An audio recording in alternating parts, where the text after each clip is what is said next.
let me go over some of the basics with stretching. Stretching is one of the most underused therapies in the United States in today's world. With stretching, some people believe you can relieve up to 50% of the pain if you stretch on a regular basis. But again, the average American doesn't do a lot of stretching, and other cultures, they actually do a lot more stretching than we do. But stretching, what it does is it elongates the muscles, and sometimes it can help break up scar tissue too with the stretching techniques. And scar tissue, basically what that is adhesion. So anytime you have an injury, scar tissue starts to form in that area to help protect it. But it does great at protecting it, but over the long time, it compresses that area, so you want to get more range of motion, so that's why stretching is more beneficial. Some of the basics with stretching, everybody's belief is a little bit different how long to actually hold the stretch then. So some people, when they bring up the stretch, those do like 2 to 5 seconds, bring it back a little bit, and then bring it up a little bit farther, kind of thing, for 2 to 5 seconds, push a little bit farther. But anytime the person feels any kind of burning sensations, make sure you stop that stretch. And sometimes people can develop some cramps during the treatment. So just make sure you ask them what works better when they have a cramp. So is it better to stretch out that area, or compress that area, or kind of vibrate that area? But everybody's belief is different on what helps relieve that cramp area. So if the body's not used to it, sometimes it can go into the cramp mode then. So again, some people will hold this for 10 to 20 seconds even for a stretch. And everybody's range of motion is different, so you want to test out one side and then test out the other side too, to see if there's any difference. But the area that you want to test out the most is the unaffected side. So let's say they're having right leg pain, you would want to test out the range of motion in their left leg first, and then the right leg, test it out, so you can see if there's a real difference. Because again, everybody's range of motion is going to be different, but you want to compare the good side with the bad side for the stretch then. And stretching, Golgi tendon organ. The Golgi tendon organ is pain receptors at the end of the muscles. And what the Golgi tendon organ is, anything over 2 seconds, it kind of lets you know that it's too painful. So that's why a lot of fast stretches are based off of the Golgi tendon organ. So anything over 2 seconds of holding a kind of a quick stretch, it's a little bit painful for them in those areas then. So let me demonstrate some different types of stretching that you can perform, but all these resistive kind of stretches can be performed in all these other stretches that we performed on the body then.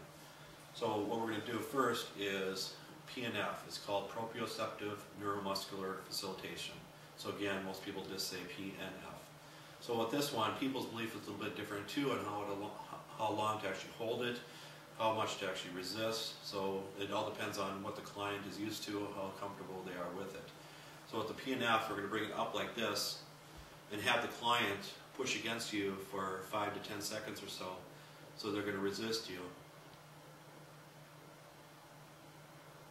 Then after that, bring it back for a couple seconds. And then try to bring it back a little bit farther then. And have them do the same thing. So 5, 10 seconds or so, have them to kind of push against you then. But if they're pushing too much and they're actually winning kind of thing, have them just push with just a little bit of their strength then. So it's not making you look bad then either. So that's PNF. So each time you're pushing it a little bit farther each time for the stretch then. Next one, it's called reciprocal inhibition. Reciprocal means opposite as in math. So with reciprocal inhibition, we're going to perform the same stretch. I'm going to bring it up like this, but the antagonist muscle, so the hamstring we're stretching out right now, but the quadricep is the antagonist muscle, it's the opposite. They're going to contract that area. So they're going to contract that area for like 5 to 10 seconds. You can even go longer if you want, but again, if there are ever any burning sensations, back off on that. And then you relax for up to 2 seconds. Then you're going to bring it a little bit farther then, and have them contract that area again then. So the goal is you can perform that 2, 3, 4 times, a little bit farther each time then. But again, any kind of burning sensation, stop that stretch then. Okay, next technique, we're going to perform crack, it's called. Contract, relax, antagonist, contract. So contract first, so just like this.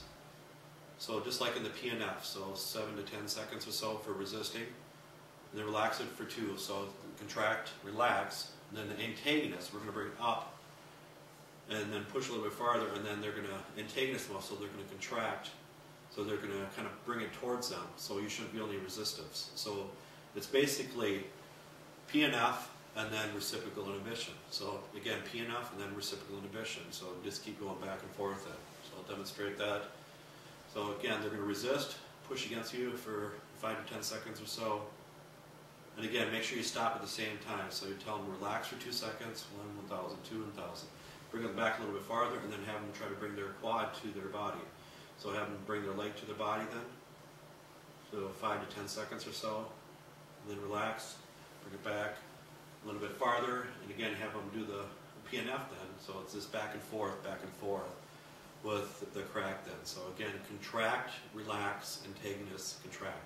There's different variations with the contract, relax, antagonist, contract too. Okay, next type of stretch, we're going to have the client win. So what this one is, we're going to bring it to the full range of motion, and we're going to have them resist and let them win for like 5 to 10 seconds, have them push down on the table. So 1, 2, 4. Relax for 2 seconds, 1, 1,000, 2, 1,000. Try to push it back a little bit farther, and then do it again. But again, make sure they're not tensing up while you're performing this kind of technique. So again, that's client wins for that. So it's a little bit of a muscle building too, in a way, if you want to look at it that. Next one, therapist wins. So we're going to find the full range of motion. So again, find the full range of motion, bring it back about halfway. Have them resist just a little bit, but have you win. 2, 3, 5. Relax. 1, 1,000, 2, 1,000. Okay, go in. 1, 2, 3. And you try to bring it up a little bit farther each time. So again, the therapist wins for this kind of technique. And again, make sure that they're not tensing up, so that's when you can possibly injure muscles, is when they're starting to tense up in those different areas then. Next one, active isolated stretching. This is a 2-second stretch, so it's basically 2 seconds of them helping out, and then 1.5 to 2 seconds relax. So you just keep doing that. So you do repetitions of like 10 to 15 repetitions. So with this one, what you're going to do is you're going to bring it up like this all the way, and have them try to bring it towards the body for 2 seconds, 1, 1,000, 2, 1,000. Relax, 1, 2, and then again, they're going to bring it towards the body, 1, 1,000, 2, 1,000, 1, 2. Again, 1, 1,000, 2, 1,000. 1, 2. Again, 1, 1,000, 2, 1,000. 1, 2. 1, 1,000, 2, 1,000. 1, 2. But again, 10 to 15 reps you can do for each stretch. You perform with that, so you can perform it on all areas of the body. So all the stretches we went over today, just practice out the active isolated stretching. So active isolated stretching, they can see a lot more improvement a lot quicker. So that's what's nice about it. And you're just giving them a little bit extra push is what you're doing with the active isolated stretching. So a lot of people just abbreviate things too, so the AIS. So if you ever hear that term AIS or active isolated stretching, so you're just isolating an area and you're stretching it out then.